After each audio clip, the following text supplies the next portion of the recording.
Theme song for the Gear Podcast. How's it going, everyone? Pretty good, mate, because not every day that we have a Grammy Award winner on the Gear Podcast. So I'm just going to introduce him straight away. People may or may not be aware of his amazing playing and just his amazing dudeness all around. We've got the one and only Larry Mitchell joining us here. How are you, Larry? I'm good. I'm very good. I'm happy to be here in Australia. Yeah. So you are in Australia at the moment. What part of Australia and how long are you here for? I'm in Brisbane. I've been here for 2 weeks and I'll be here for another 2 weeks. Nice. So you're on the inferior East Coast, but that's okay. We won't hold it against you today. Okay. I do love it. I was in 2019 and last year I was in Margaret River. Oh, right on. And that's stunning. I love it there. Very nice down there, yeah. I haven't been there for a little bit, actually. Maybe a couple of years. So. Yeah. Beautiful Mate, place. Christmas is just around the corner. Yeah, soon. No, we love all of Australia. You know, it's even Brisbane, even the East Coast over there. It's just that we're so isolated. We've got to throw hate against someone, so some place, I should say. So cool, Matt. So yeah, love in Brisbane. So you guys had the guitar festival last week, right? I wasn't part of the guitar festival. We did a guitar clinic. I see. Leon did the Noosa Guitar Festival. I came here to do Ozfest and the Yowie Festival, Gotcha. and then some other shows and master classes. Oh, right on. Yeah, we ended up doing 2 workshops. That was amazing. Yes. Yeah. I understand. Very cool.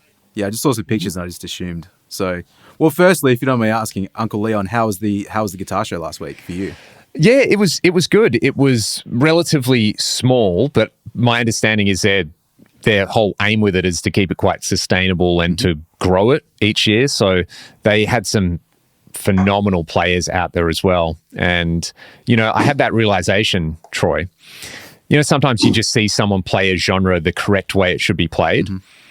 And I saw a lot of that. Like I saw some country, I saw some fusion, I saw some bluegrass. And I just realized how much of just an absolute scummy rock pig I am. Yeah. Where it's just like bludgeoning away at the guitar. That's the one thing I know how to do half good. But yeah, there were so many great players and singers and instrumentalists as well. So yeah, I did a workshop there on the Friday night with Tim Gaze, who has, man, his CV is almost as good as Larry Mitchell's CV, which we'll get into in a second, right? But yeah, great player and singer. And then Simon Gardner, who put the whole thing together. And then we did a Hendrix set on the Saturday, which was awesome fun. It was at the Pomona Theatre, which is the oldest continuously running silent film cinema in the world. Wow.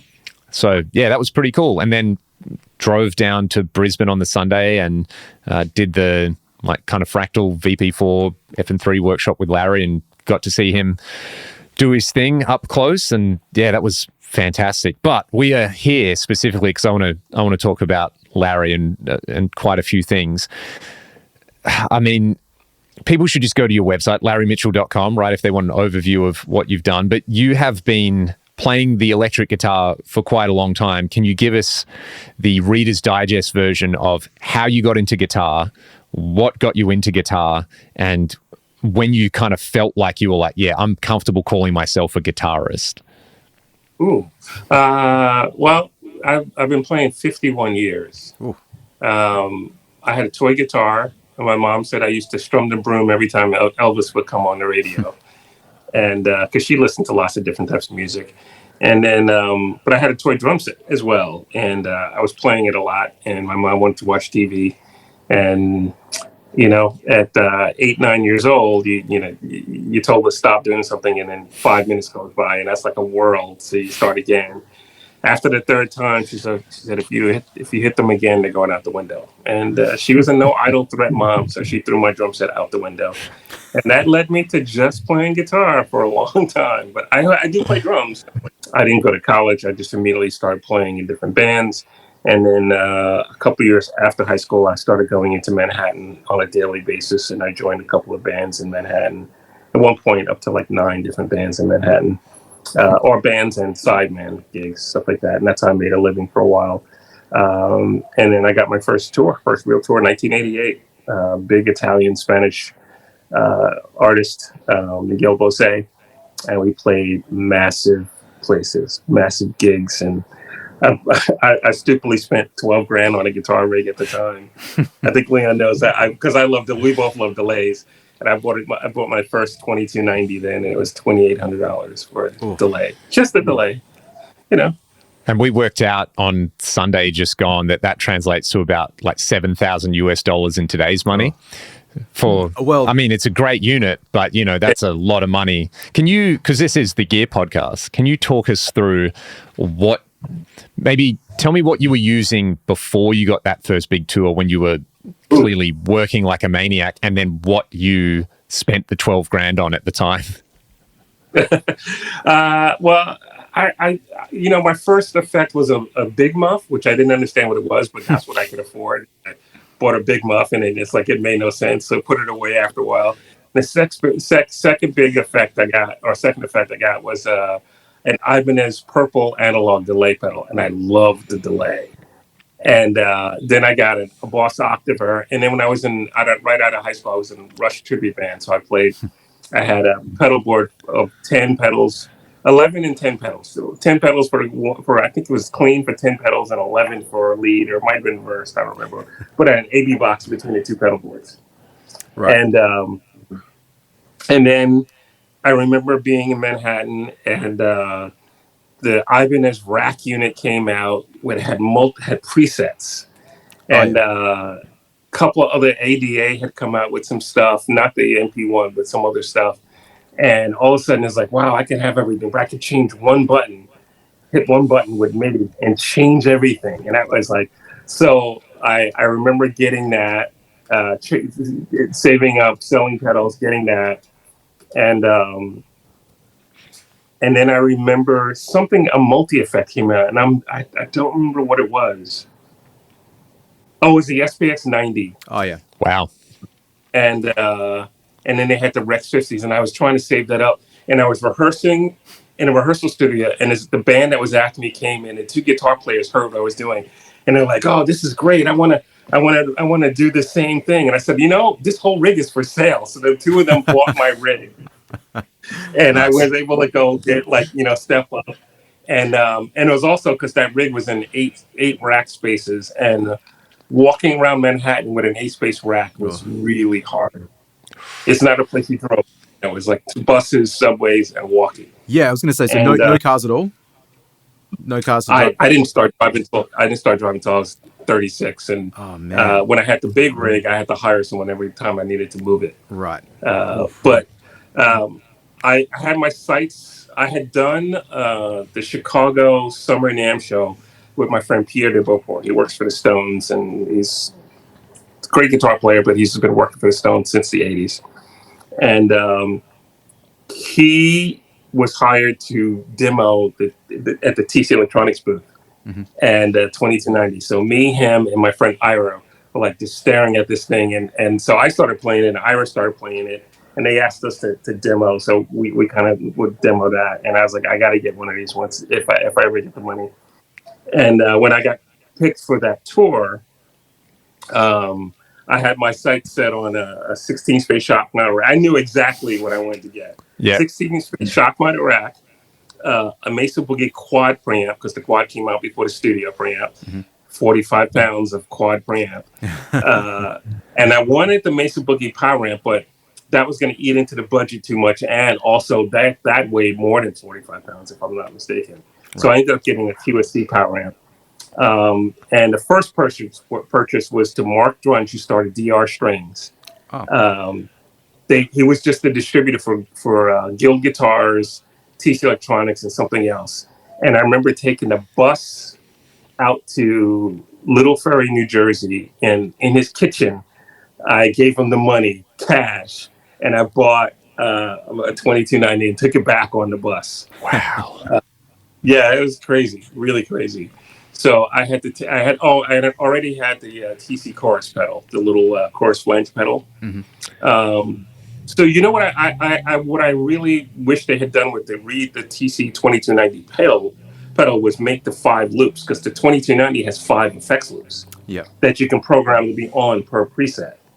And with the right pedal, the pedal that came with it, you can turn them on and off individually. Because that's why That's right. It was also a switching system. Yeah, that's why Bradshaw was using It was a lot, right? switching, which was great. It was only the last loop was stereo, but the rest were mono, and because the delay is in the 29 is really mono.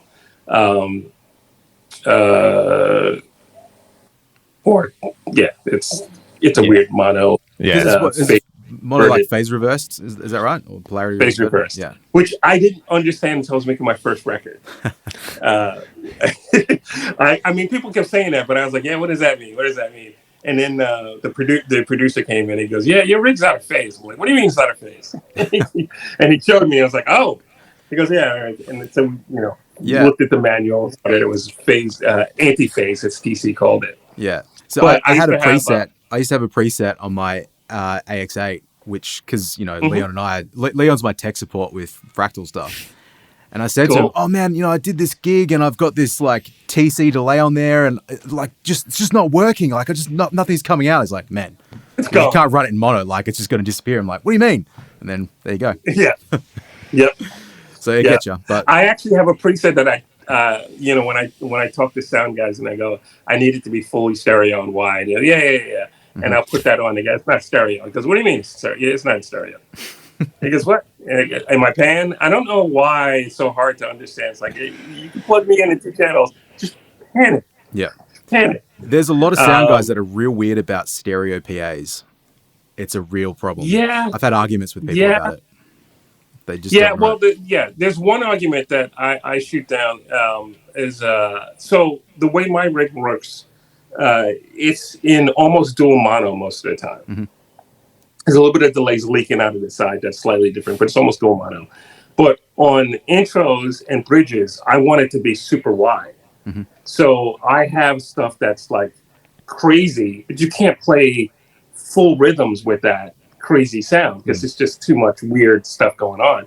But when I do want it to be wide, like intros and bridges, anytime the motion stops, I love Peter Gabriel. I love like you're chugging along, and all of a sudden it's just like, whoa, everything slows down, and it gets wide. I don't care that the person on the left side of the audience can't hear exactly what's coming out on the right side. I want their heads to snap. Like, what's that? Is there another guitar player? Yeah. Like Leon, I used to play in trios all the time, and my band now is usually a trio. But ever since I was playing in the Rush tribute band, playing Rush and Zebra and the Police and stuff like that, I've always been into trios and trying to figure out how to fill that up. So I like that as different things, but I understand, like, with the bulk of the song, it needs to be there or this or that, stuff like that. So a lot of times if I'm doing something and there's 2 guitar players, I'll sit down, if it's a tour or short tour or something like that, sit down with the sound guy and make sure that like we're both not too like this and we're both not like that. A lot of times we do a little bit of that. Mm-hmm. So that just moving something just a little bit to the left or right clears space for the vocals and it clears space for you can distinguish the 2 guitars and stuff absolutely. like that. But I do like stereo. I've been playing in stereo since 1988, actually. And most of the time I run into problems with people accepting stereo. It's been in the United States. I rarely run into that unless I'm playing a very small venue and a small PA in Europe. And I don't think I've run into that here unless it's been Unless it's been a really, really small PA, I haven't run into that in Australia. Oh, that's good. But yeah, though the way you've got your rig designed is, when we were doing the workshop, you sort of talk through that approach to intros and bridges being wide, and you sort of see people go like, "What do you?" I think someone actually asked, "What do you mean wide?" And then you did it, and panning delays and stereo tremolo and crystals and stuff, and you could just see everyone go like, and then when the song kind of hits, everything just kind of snaps back and you've got that, hammer to the anvil focus. Yeah, it's a good way of saying it. So to circle back around, once you had, you did your first sort of big tour, how long did you do that for? And then what did that open up for you in terms of doing the sideman thing, but also the solo thing? Well, that was 1988. And I had been playing in a bunch of different bands in New York City, and mostly solo artists. You get paid to do rehearsal, you do some shows and stuff like that. And when I did the Miguel Bosé tour, it was my first time out of the United States, which was amazing. Italy, rehearsed in Italy for a month, and then played all over Italy, then Spain and back and stuff. And I came back, I was on people's radar for touring, but I wanted to also, that was 88, so I wanted to also do my own thing. And I tried to put together a band. I didn't intend for it to be an instrumental band. We were looking for singers. We went through a bunch of singers, and people for various reasons did not work out. And I was like, well, let's go do it. So I just started turning songs into instrumental. And, but I still did some sideman things, but nothing big until I was doing my first record. And let's see, the first record. Yeah, so we were mixing the first record, and there was some at Unique Studios in Manhattan. And these two guys came in, and they asked if they could hire me to play on a track. And it was for, I'm drawing a blank. She's an R&B singer in Britain, in England. Man, my brain is gone right now. But anyway, I played on that, and that led to being asked to audition for Billy Squier, Right. which is I don't know if Billy's big here, but he was Not a big really, rock but artist. yeah. Not as big, but still, you will hear like "Lonely in the Night." Okay. Is that the song? Yeah. Lonely's the Night. Yeah. Yep. And, yeah. So there's a few songs that are there, but again, when you start looking at what he did in the States, it's that's like peak Billy Squier as well. Yeah. I really wish I was into vintage guitars like I am now then, because Billy's idea of tone, he had a 50-watt JCM 800 for lead, and a 100-watt Plexi for clean, an AV box, and a wah pedal. And he'll go back and forth. And he would start the show with a Nocaster. Then he would do 59 Les Paul Jr. with P90s, and then a 58 Gold Top with P90s, or 57 Gold Top with P90s, and then a 57 Gold Top with humbuckers from a Burst, and then he would end the show on a Burst. Right. And there I am with like a slew of Ibanez guitars, and a rack with a Bradshaw system in it, a Marshall preamp, a Mesa Boogie preamp, and a Hughes and Kettner Access digital preamp and stuff like that. And it was such an opposite thing, but it worked. I mean, I needed the stuff I needed to do, but I just wish I was vintage guitars then and stuff. But to be fair, you were into this at the time, right? Which is just incredible. I think when I first saw this photo, when I was, getting into rack stuff, and, you kind of stumble across some people who've done some cool stuff, and I was like, who is this person? And tell us about the double neck Ibanez, because that's cool, but then tell us about the coat, because that's just one of the greatest things I've ever seen in my life. Well, the double neck came because I remember I was in a Rush tribute band, and I always wanted a double neck, and I got my Ibanez endorsement in the 88. It was right before the tour.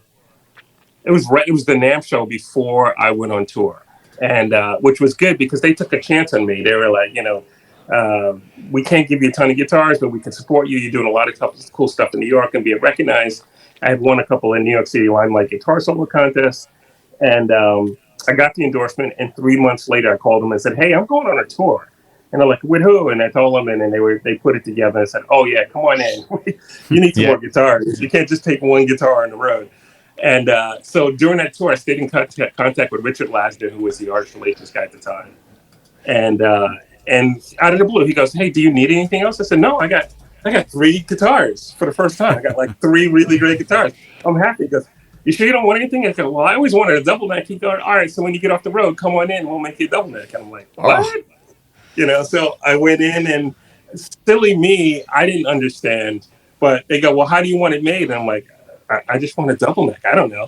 They go, they would do anything custom. I said, well, I don't want my hand to hit like, when you got like here to there. So I thought we put more space. Putting more space, if you look at the double neck, it goes not like this, but it goes like that, which makes the mass wider and the whole body. It wouldn't fit in any normal case. I had to have a case custom made for it. No standard double neck case would fit. And so they made it, and the guitar is still so heavy. I don't even try and lift it, at my age now. I'm just not lifting That's amazing. it. Amazing. What body shape is that based off? Was that like a 540 sort of a thing? It's sort of hard to Yeah, it's a 540R. Yeah. Yeah. All the R bodies became Satriani bodies, Satriani guitars later on and stuff like that. Is that what you were playing back? R. Is that what you were playing back in at that time? Like that style of body mostly, or was that just for the double neck? Up until the double neck, I was playing. Well, yeah, I had a 550, the square one, more like a Steve Vai guitar, and then I had a 540R. I had an R body, Radius. They called the Radius first, then R. And then after the double neck, it was pretty much ours until Satch made it so that you couldn't, it was either a Satch body or not, or something else. And so I had a couple of custom shop ones. We had started the possibility of making a model for me at Ibanez many times, but it never quite was the right time and stuff like that. But yeah, that's what I was playing, the R bodies. Towards the end, they came out with something called an SV, which is a super thin, super thin. And so I started playing the SVs. Pretty much Andy Timmons and I were the only people doing super strats. And I used to joke about it at Ibanez, including with Mike Arrigo, who's the current art relations guy. When he first came in, I was playing the SV. And I remember him going, "Do you need anything? Do you want anything?" I said, "No, I'm good. I had 3 SVs, right? 2 were custom made in Japan because they couldn't make that particular model guitar at the LA custom shop, right? And I had 1 stock one. He goes, "Sure, you don't want anything?" Because he's trying to meet everybody that's on the roster and just. I said, you guys came out with the blue one. I'd love a blue one.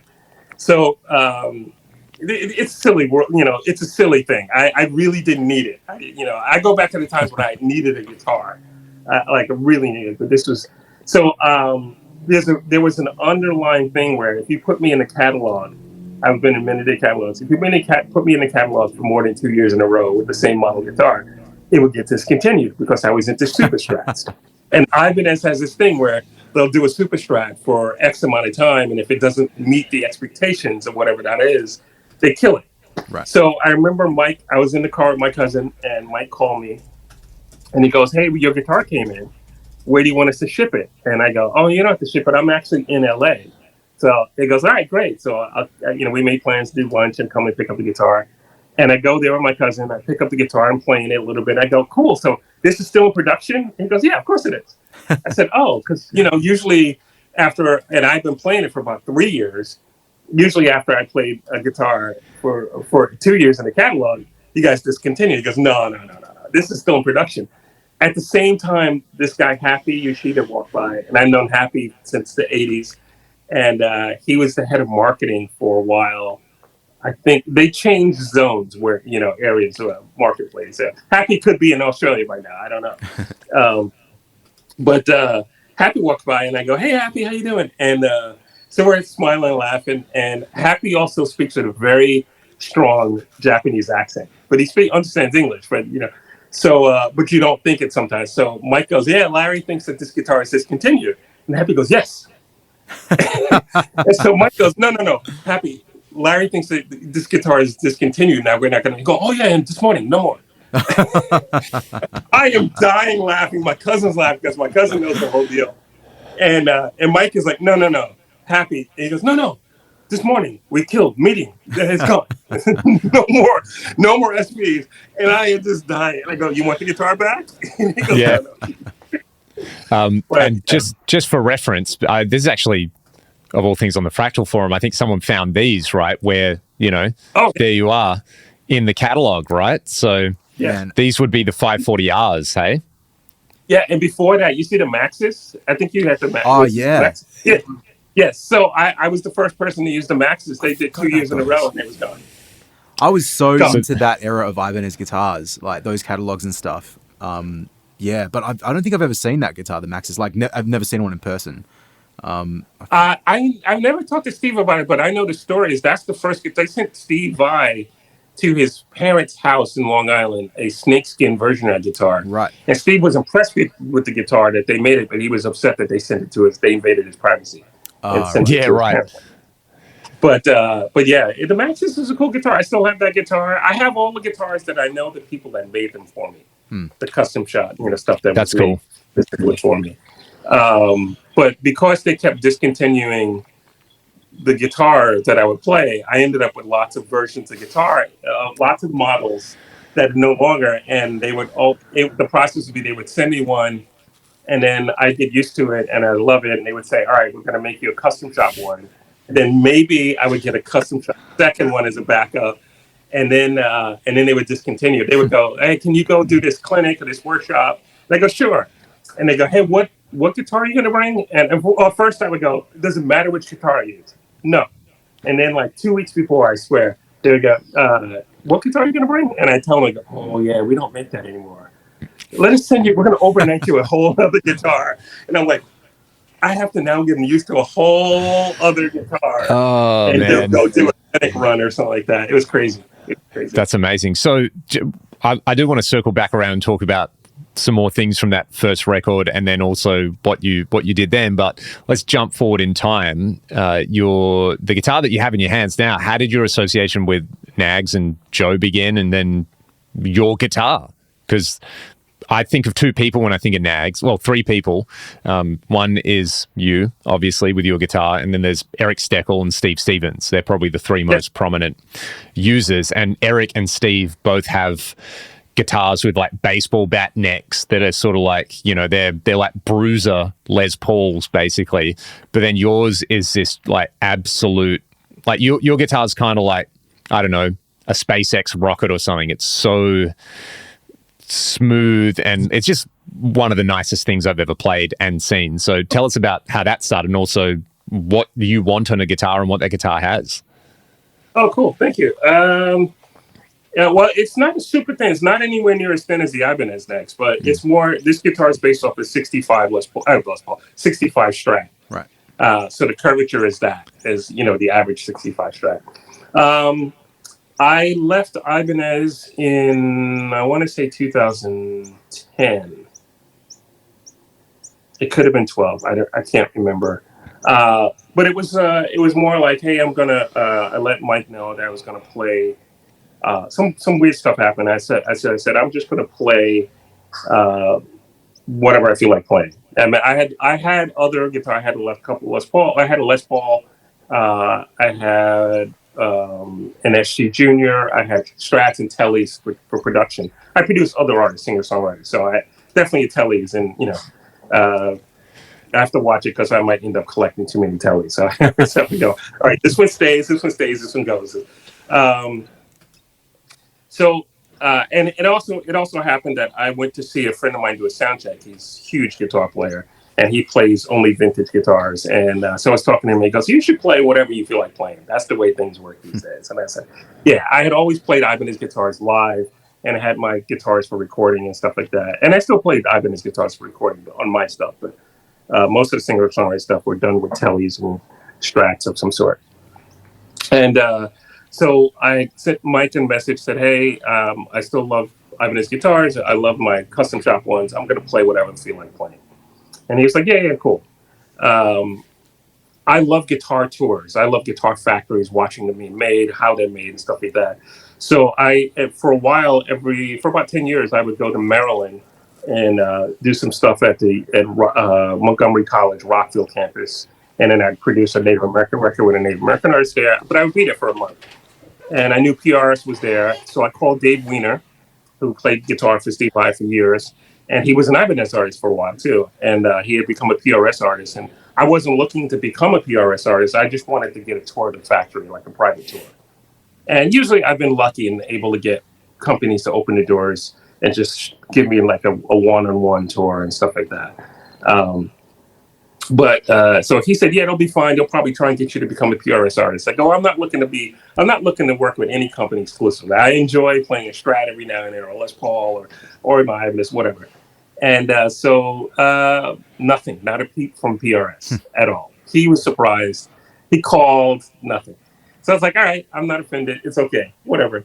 But I remember I was in Maryland and I said, all right, the local guitar hero when I was growing up was Steve Stevens in Far Rockaway, Queens.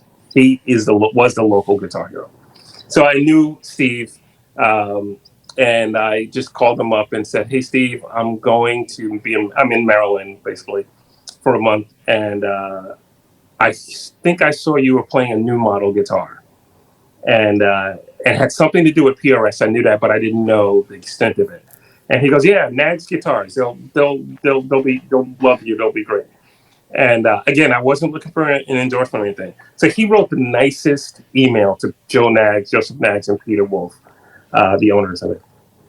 And Peter was in, I think, at Music Messe at the time, in one of the last Frankfurt shows. And Joe said, come on in. And I went down there. Joe had just come back from a surgery, but he spent the whole day with me. We just hung out and talked. I learned the history that he went to high school with Paul Reed Smith, and he had created the private stock program. In fact, the original Nags team of 5 people that work on guitars, I think it's 8 people that work there, but I think 3 of them don't touch a guitar. There might be some more people now, but that whole Nags guitar department was the original private stock department of PRS. Wow. And Joe designed the Mirror, right? That was because Joe designed the Mirror. Yep. Yeah, the Mirror, the Starla, the Vela, and the Archtop series. Right. Cool. And, it created the private stock. So they made all the super high-end. These guys made all the super high-end PRS guitars. So I was like, oh, that makes sense now and stuff like that. And, and this guitar pretty much would have come out as a PRS, I think, because there are pictures of it that I've seen that has the PRS head, PRS headstock. It was like, probably the Severin is probably the next thing he was going to do. But he had all these other designs, and I guess that didn't work out, whatever. So Joe was like, come on in and play the guitar. So I was just happy doing the tour, but he said, play. So I played every guitar that was assembled, and they're high-end guitars. I'm trying to not let my necklace hit anything. I'm trying, I don't want to scratch anything. They're all really... they're all way out of my ballpark of comfort zone of playing guitars, and it was one of those moments where every guitar I played, the 335 type guitars, every model guitar he had that I played, I was like, this isn't my thing, but man, it could be. I can see myself playing it. But that was it. I was really happy and stuff like that. And I got ready to leave. Joe walked me out and he goes, so what would it take to get you to play one of my guitars? I'm like, what do you mean, what would it take? And he goes, well, I can't pay you. I was like, Joe, no one pays me to play their guitars. I mean, unless you're making a model, no one's paying me to play guitars. He goes, well, I'd like to build your guitar. And I'm like, okay, thank you. Because when a master builder says they want to build a guitar, you say, thank you very much. Exactly. And then he was like, he's like, so what do you want? How do you want? I was like, part of me was like, I like this, but you know what? Everything I played was great. So, and at that point, I realized that he was a master builder. And I'm like, I'm not going to tell you how to make guitars. I went through that round with Ibanez. We're like, oh, I like this. And I didn't go, oh, I really, that didn't work. So the only thing I really changed, there's a couple of things that changed about it, but the pickups were the main thing. There's a couple of little things here and there, but basically I let Joe do his thing, and he made some changes and stuff from the Severin, and he was a little skeptical about the pickups. I think at first, there's a DiMaggio Aries 67s in the neck in the middle, and then a Satch track in the bridge, which is like a squeezed humbucker. Right. And also he has this brass plate which adds to sustain. And the way they used to plate them when they were nickel would cause a feedback ring with a humbucker. So if you stuck a humbucker in it, caused a feedback ring. So he was skeptical of that.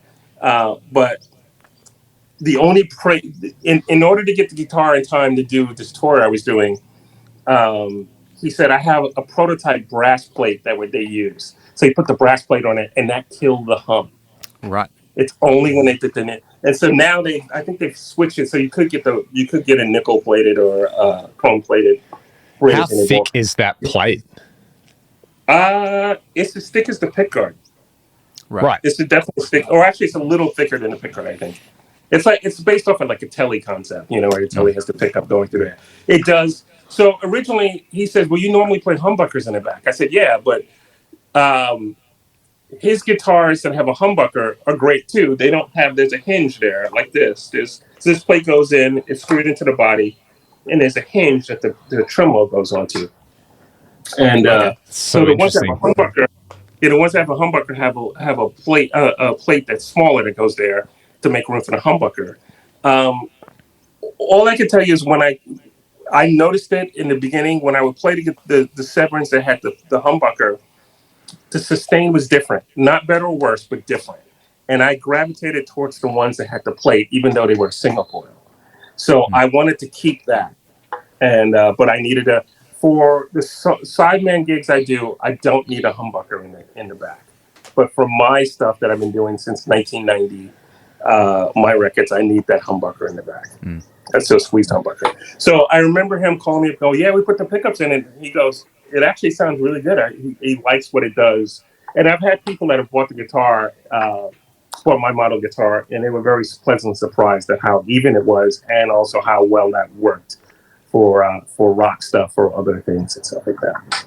So, yeah, and I really gravitate. I have a couple that are full solid body, but I really love the semi hollow. Yeah, that sort of thing. Yeah. But I'm sorry. So the first question you asked me about was about my models. No. Oh, so I just wanted to circle back around. How do you like your guitars set up?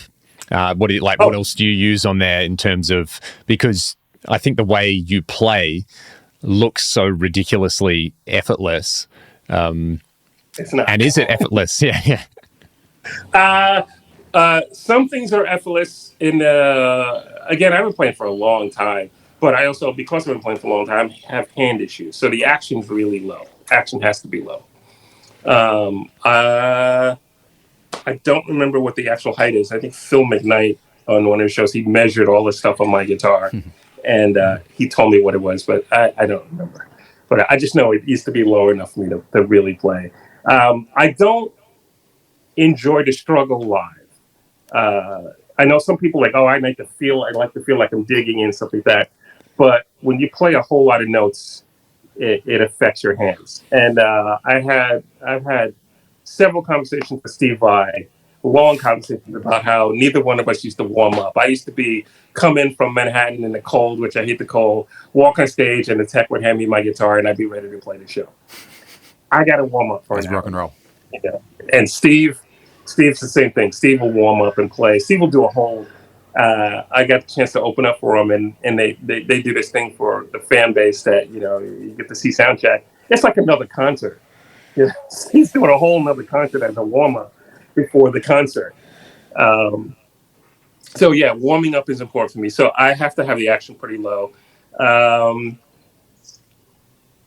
And I normally like the pickups pretty low as well. Over the years, when I first started with Ibanez, and I got to Ibanez through Steve Blucher, who's the vice president of DiMaggio. And Steve had made me what's called the X3N, because the X2N wasn't loud enough. So I went from that to PAF Pros, to the 36th anniversary, to the Sax Track and single coils. As you get older, you get into your taste change, I guess, or as time and stuff that will play. So I like easy to play, smooth. I don't like that struggle. I don't mind it if I'm playing for recording and stuff like that, but I need to be able to focus on performing, focus on what I want to play and how I want to play it, how I want to deliver the message. So I might play the same lick in a song, but one night it's all one-handed hammer-ons and pull-offs, and another night it's picked every note. Some other time it's pinched harmonics and picked every other note. It depends on how I want to say it. It's my philosophy when I teach is you playing soloing is communication. So if I go, hey, look at that guitar on Leon's wall, or hey, look at that guitar on Leon's wall, or hey, look at that guitar on Leon's wall. I said the same thing, three exact same thing, 3 different ways, and they all mean something different. And I try to play that way. I'm playing in the moment. I have parts to play, but it may be played slightly different that night. And then there's plenty of spots to play to improvise and play completely different, and then go back and forth.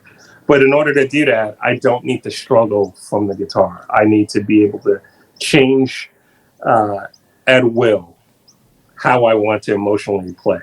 It would be like trying to say that with something in your mouth. If I was doing a struggle or something like that. So that's awesome. How was the tour with Steve, by the way?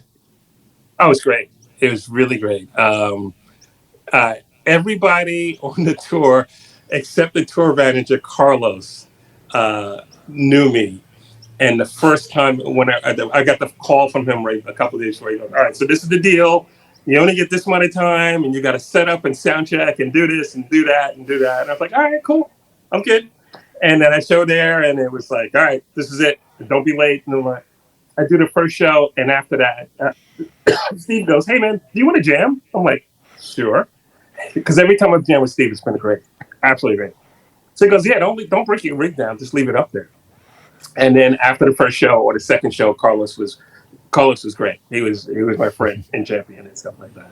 So it was weird. You know, when you open up, there's always like it's not about you. Get on, do your thing, get off, don't upset anybody and stuff like that. So it was like that, and then it was like, it was all great. Yeah. And you've done the Vi Academy quite a bit, right? I've taught at Vi Academy 4 or 5 times, I think. Five times, and then 1 Satriani camp. Right. Before experience. The Vi Academy is awesome. I love jamming with Steve. The band is great. And now it's almost like I've become a part, because there's a lot of people that go every time. There's a every 18 months, and there's an Australian contingent of people from Australia that come. There's a South American one. There's a Japanese one. There's a European group. There's a group of people, that core group of people that come everyone, and then there's a new time. So I run a jam as well after, at the end of the day. Steve jams with everybody that comes. And then everybody goes and jam with Steve, and then they come jam with me, and we have a blast. So it's great. I love it. That's so good. Tondi, do you have any specific questions before we blaze away? So current live rig, you're on the Fractals? I am on the main thing I take, because all my gigs are fly gigs. Yep. So I get on a plane with this. Yep. And an expression pedal. When I'm home, if I'm driving, because I can fit that in a laptop briefcase. I thought you were going to say when you're driving, you can have that by your feet so you can rip a solo while you're stuck in traffic. But no, quite yes, I'm programming. Different. Yeah. When I'm driving, I use an FM9 a lot of the times. Mm-hmm. I'd love to do a tour where I use the Aspect 3. So in the Aspect 3, I have a lot of presets that are dual amps at the same time. And Leon, I don't know if you use your Aspect 3 live with your band, but one of the things you should check out trying, which is kind of cool. Again, it goes in lines with the wide thing, is making a preset as if you have a rhythm guitar as well. So, like starts the songs, if I'm on the right side of the stage, and it's a Baroque thing, then the guitar is only on the right side, right? Or not hard right, but close. When the band kicks in or the chorus kicks in, another amp comes on that's leaning far left with a slightly different sound. So that's such a great idea. It's like 80s rock stuff, whereas you got the intro and then the band kicks in or the chorus kicks in, and there's like 2 guitars and stuff like that. And if you could delay it a little bit, it might be kind of cool too. But just having another guitar that's radically different distortion tone, it's not the main thing and stuff like that. And then for solos, it goes back to normal one guitar in the middle and stuff like that. Yep. But you can only do that if you're planning out a tour and it's going to be the same. Things are going to be the same and stuff like that. Yeah, But yeah. Don't pull that at your local jam. No. Yeah, because they'll only have that one on, you know. So, you could kind of do it with the FM9, but I had it more with the Aspects 3 because it's more process power and you can do more elaborate things and stuff like that. And also, I got one of my bass players to do with his pedal board to put an octave higher and distorted amp tone. Oh yeah. So when I solo, he kicks on that. His main bass tone does not change, but all of a sudden there's a very low volume guitar doubling the bass. It's kind of fun for trios. It's kind of cool. It's like the King's X thing, right, with the 12-string bass. Yes. Yeah. Absolutely. Yeah. I love King's X. That's why we're all friends. Yeah, we're all big King's X people over here. I tried to make something in the Axe 8 years ago. Leon remembers. I tried to do like a 12-string bass thing using pitch shifting. It was really stupid, but it didn't quite work out. But anyway, it's a story for another time. A lot of distortion, a lot of octaving, and yeah, it was cool.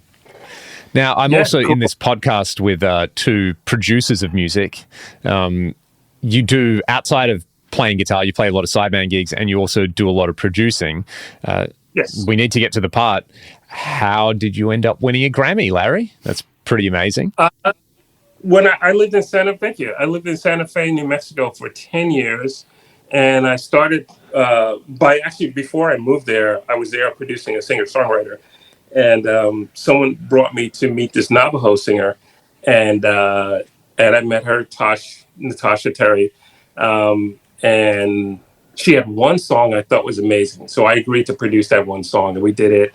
And then someone offered to cover a whole album if she wanted to do it.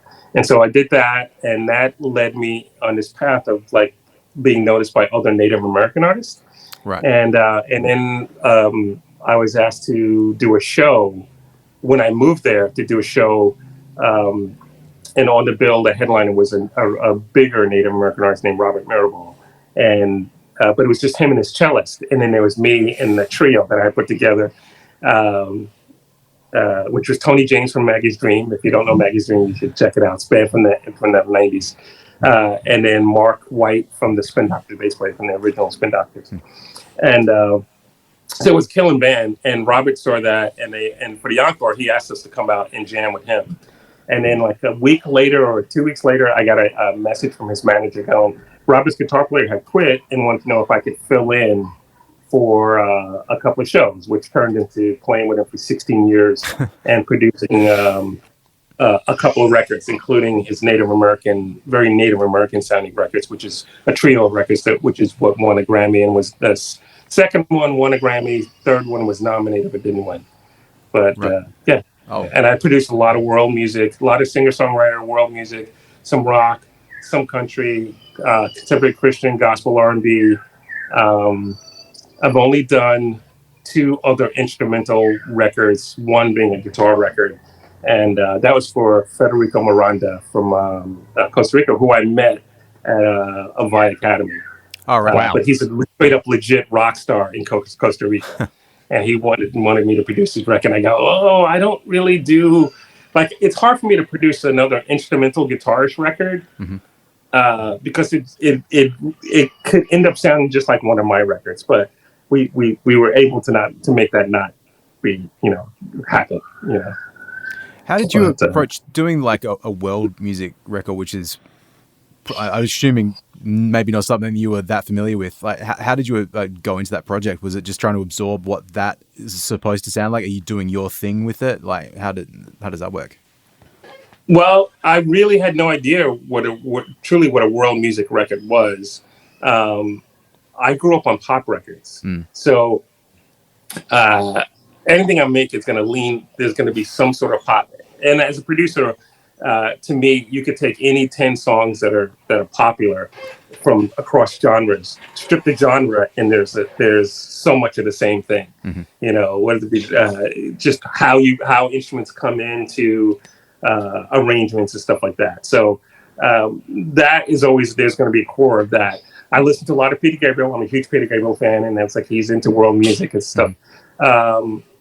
I just knew what instruments, I had an idea of what instruments I wanted to make sure were in it. And it was also Native American, so I had to have an idea of that. But I did put the pop thing in, and we joke about it on those on the Johnny Whitehorse records. I used 18th century synth pads, synthesizer pads. They would use it. There's a lot of Axe-Fx guitar stuff on their pads, and then there's keyboard pads. It's the same one they would have used in the 18th century. Yeah, exactly. But you know, you got world grooves happening. You got all these natural sounding drums and percussion stuff and flutes and stuff. But then there underneath, there's this pad that kind of goes, okay. You take the pads out, and it's not quite the same. Yeah. So yeah, I did that. Because, yeah, I think growing up, I mean, probably for us, Troy, it's like, so there's a public broadcaster called SBS, or we have the ABC, which is the Australian Broadcasting Corporation, then sort of the one that would show all the world movies and all the nudity after 10 p.m., you know, that so when you're in high school, like try to stay up on and Saturday watch a bit of SBS on Saturday nights. But often it would just cut from like midnight till 8 a.m. It'd be the Weather Channel. And it would be, you know, it's just a map showing you like what's happening with the weather, but they'd always have world music on, right? Yeah. So it'd be like you're listening to whoever it is, or it'd be a classical guitar thing. So I think and obviously then for me and Troy growing up in the 90s is like, you know, Enya, right, was just everywhere. That's probably most people's touchstone for the world grooves thing. That's the thing that maybe you slightly get into, or, you know, everyone had a friend whose mum was into that and, you know, crystals and that kind of thing. You sort of be like, oh, it's kind of interesting. Like, this is cool. So yeah, and I mean, I've been hearing some pop stuff where it's like, yeah, you sort of have that influence from probably kids who have grown up with that. And then it hasn't been anywhere close to being mainstream, but like everything, like giant guitar racks and, you know, guitar solos and Floyd Roses, sort of like the wheel always the wheel of nostalgia sort of turns back a bit, which makes me think like what current gear trend just kind of makes you laugh, because it would have been like you would have seen it come along through your career and then die a horrible death, and now it's been resurrected, I don't know, by like people my age.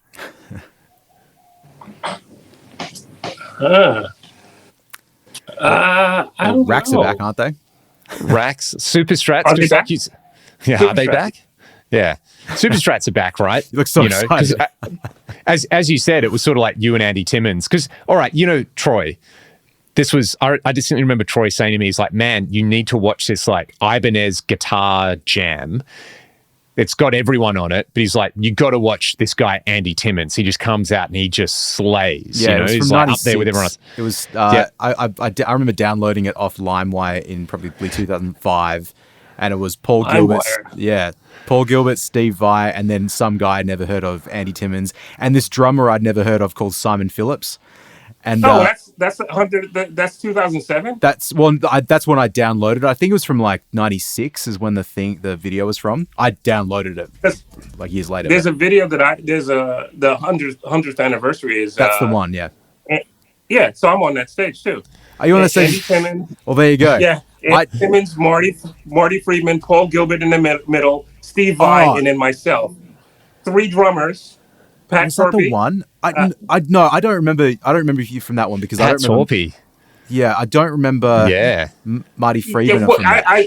Might be a different one. I But just blend in the background. I blend in the background. no, are you? Wait, Okay. was that from the 2000s? Or was that from the 90s? 2000s. Okay, this was 2007. must be the 90th anniversary one because it was Okay, it was from got it. this video was from the 90s, and that's why I remember that. Like, because I remember watching it, and I'm trying to find it on YouTube at the It'll moment. be on there. and just see. yeah, Okay. because all I cared about at that time was Paul Gilbert. That's all I cared about in life. But Andy, Andy's one of my 2 favorite living guitar players. I had no idea 2 favorite who he was, and I could not believe the taste, the tone. Like, it was just unbelievable. So, yeah, I mean, they're all great. All those dudes are great, but yeah, he's the guy that I took away from that. So, from that specific video, I'll have to find your one. I'm not sure if I watched it or not, because yeah, if it was the 100th, maybe it wasn't me. Maybe I haven't checked that one out. I'll do that after we finish this one and after Okay, this podcast. Leon, that was the pivotal point for me with the Axe-Fx, because I got the Axe-Fx Ultra I think 3 weeks before I left to go to Japan for that. And I got it primarily because I was doing all these Native American tours and flying with pedal boards, and it getting stopped at airport security and a whole bit. So I bought it based on the effects, and then was pleasantly surprised by the amp tones and the overdrives. And I had a chance to take that. I just didn't trust it yet. Yeah, because it would have been the first gig I would have done with it would have been the 100th anniversary party. So I brought a couple of pedal boards, I asked for a couple of twins, and I get there, and Andy Timmons was on tour with Simon Phillips, man. So he had his entire rig. Marty Friedman lived in Japan, so he had his entire rig. Paul Gilbert was on tour, so he had his entire rig. And Steve Vai, they recreated Steve's rig for him. Right? And then there's me. And when I tell you that I had instant regret because I like, oh, the thing I've been using, this Axis Flex thing, was way better than the tones I was getting at the moment. I instant regret. But Pat Torpey was the drummer, Simon Phillips, and Jeff Bowders, who was playing with Paul Gilbert. He's played with me as well. And I remember when we were doing the encore, we were doing a Hendrix tune, and it was chaos at soundcheck. And Simon stopped it and goes, all right, this is a deal. None of you guitar players play any rhythm when another one is soloing, and only one drummer. So every time a guitar player switched, the drummer switched, which, you know, they're all great drummers, but the feel is ever so different than the Phillips. And so he goes, remember, no guitar players play rhythm except Larry. And I was like, oh. So here I am grooving, and then the drummer changes and I groove. So Andy Timmons takes a solo. I'm like, oh, that was amazing. Cool. Okay. Marty Friedman takes a solo. I was like, oh, that's cool. Go. Paul Gilbert, insane. Steve Vai. And then Steve is soloing, and I'm going, who made this order? Who made this? Why am I soloing after Steve Vai? And then I have to hand it back off around to Andy Timmons. And I remember and come back in a rhythm in time to not piss Simon Phillips off. You know, you got to lock in. He's the only one that said, he said, I'm the only one to play rhythm guitar, which meant he put faith in me. Yeah. So I'm like, a bit of an indictment on everyone else on that stage. Oh, God. And then they're all ramping it up, too, because those guys have all been doing their thing since the 80s and 90s. I did a tour with Tracy Chapman where there's, 5 solos and you can't play over a certain speed, otherwise it won't make sense. Yeah. Even Billy Squier wasn't like that. And especially in 2007, I'd been doing Native American tours where it's anything but my solo stuff. So I was like, I'm not going to get into a pissing contest with these guys. So I hit the reverse delay, which I love. And I did my first solo was all reverse. And then I'm like trying to like do the solo, do the whole thing, and get ready to get back in time. And Steve Vai steps up and is encouraging me, saying the nicest things. And I really just wanted to go, please shut up. You do not Steve Vai in your ear while you're doing, even if he's saying positive things. I was like, all right, I got to do this, and it's going to go right back. And it was like crazy.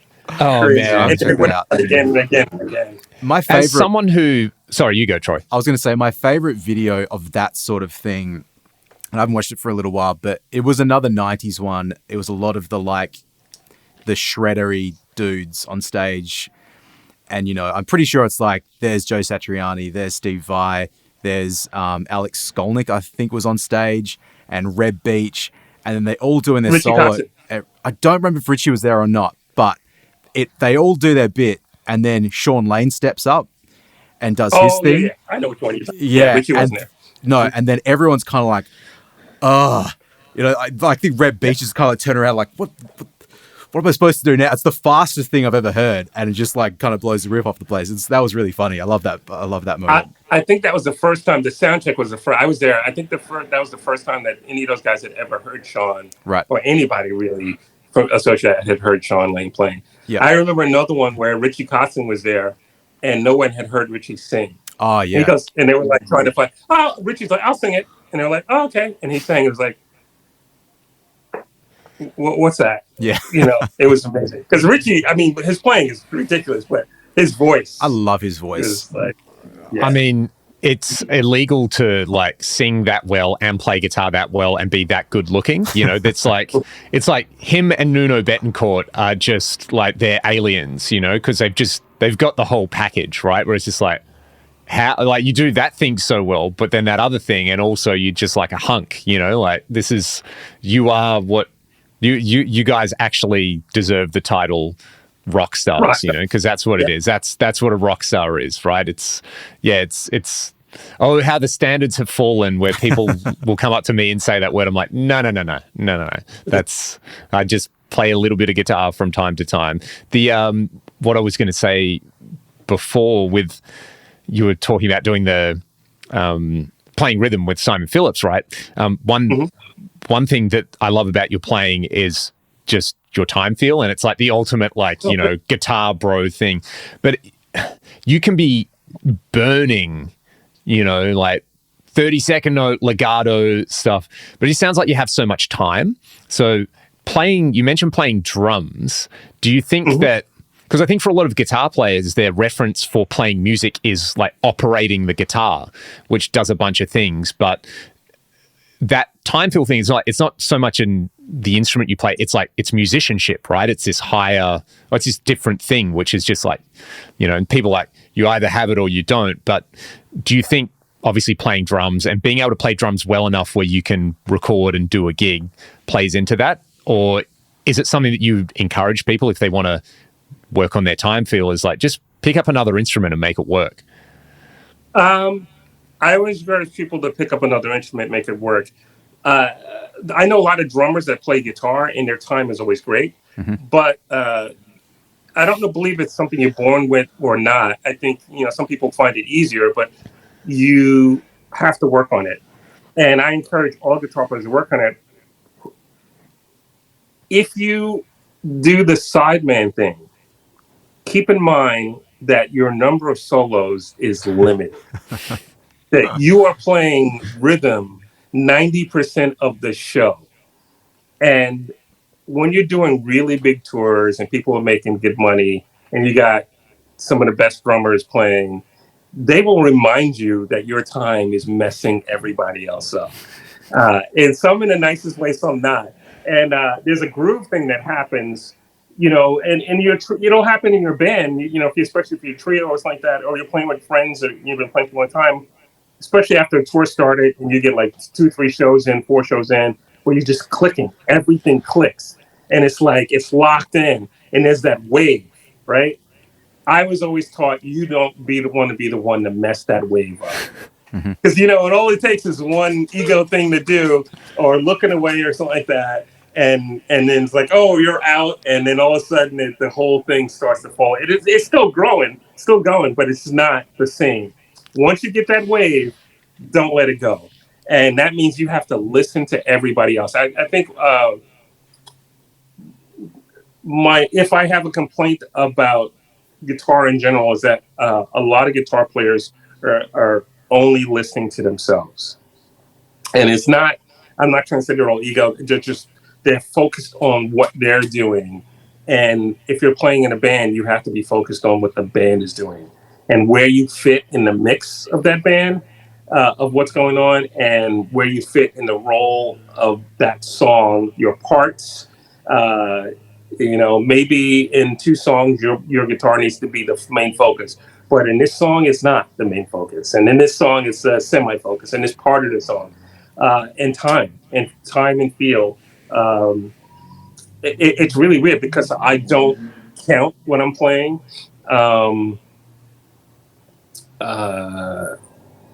I don't remember years ago playing to a metronome ever. I've done it way more in the last 25 years. But playing with drummers and in the Rush, you know, it's funny because I don't play odd times much. When I was in the Rush tribute band, I had to look at the drummer's left ankle. So, because I would never count, and every drummer has a tell.